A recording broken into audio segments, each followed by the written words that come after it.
Puntong ito kasama po natin si Undersecretary Corazon Jimenez, ang General Manager po ng MMDA.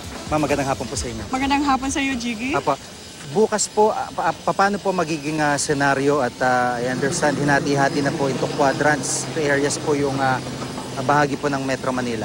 Opo, yung ating apat na quadrants po ay ito yung ating Metro Oplan Yacal Contingency Plan ng MMDA na kung sakaling may mangyari po, meron tayong mga tinatawag na Sub-Operation Center. Opo. Itong sineset up po dito sa Asiana Business Park sa Parañaque, ito ay ang magiging command post, no? But this is something, baka akalain ho ng marami dahil tinatanong na kami tungkol sa hazard dito. But this is just for the drill, no? So we know exactly that this is just for a drill. So yung mga scenario po, we have yung tinatawag nating medical triage doon sa north, doon naman sa west ay ang tinatawag nating suppression of massive fire at magkakaroon po ng senaryo na dadalahin sa Pasig River yung mga injured at dadalahin sa ospital sa Santa Ana. So doon naman sa east, we will see a lot of collapsed structure at meron din silang senaryo na may dadalhin silang injured through the Marikina River at kung ano-ano pa ho. And doon sa pang-apat po ay ang ating Villamor Air Base, ang senaryo dyan ay debris clearing doon sa may SLEX area at doon naman sa loob marami din hong mangyayari. Dito naman sa Asiana Business Park, maaasahan po natin meron kaming aerial dito.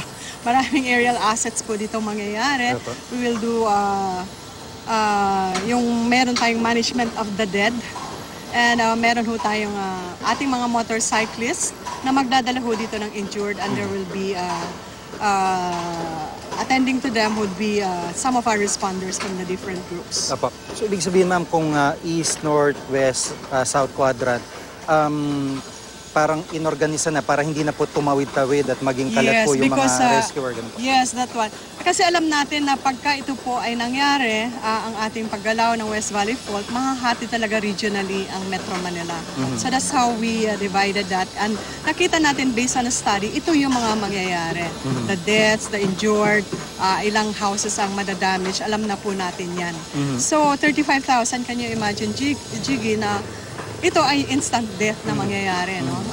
Pagka naggalaw po ang West Valley Fault. So, ngayon pa man, parang sinasanay na natin, paano ba natin mamimitigate yung numbers? Opo. Oo. And then ngayon, sinamahan pa ho natin ng mga scenarios doon sa 5 lugar. Sa Eastwood, sa Mega Mall, sa Glorieta, yung Pasig River nga na nabanggit ko na, at saka doon po sa may Rahas, Sulaiman. Kasi nga, pati ngayon, Philippine Coast Guard, Philippine Navy will be using also their assets.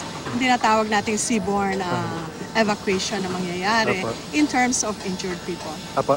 Yung pong Eastern Metro Manila, parang yun po yung tinitingnan yung bagay yung debris side, yun yung maraming madadamage po. Ganun po bang analysis po ninyo dito? Opo, dun sa eastern side ay yung mga collapse structure nga because alam naman natin po na natatraverse po yan ng West Valley Fault, ang Marikina at Pasig. So nakikita natin yan. And then when we did the earthquake audit sa mga barangays, ito po rin yung nakitaan natin na marami talagang collapse structures. Opo. At paano po magiging sistema bukas yung pagsisimula po at...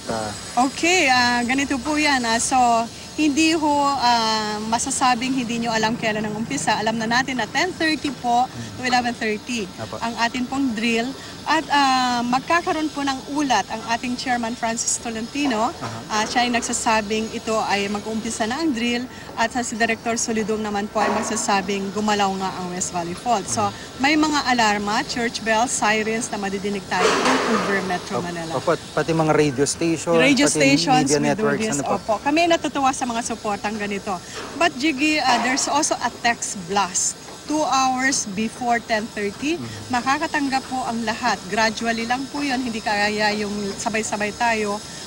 Within 2 hours, we'll be getting text blast from the National Telecoms Company. Ma'am, dito lang, may tanong ko lang, bakit may props na aeroplano na may maliit na aeroplano po dito? Lang ho ito.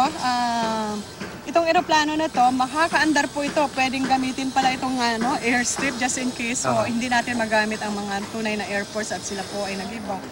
Pwede ho ito. Malalapad pala ang mga daan dito sa Macapagal Avenue at dito po sa...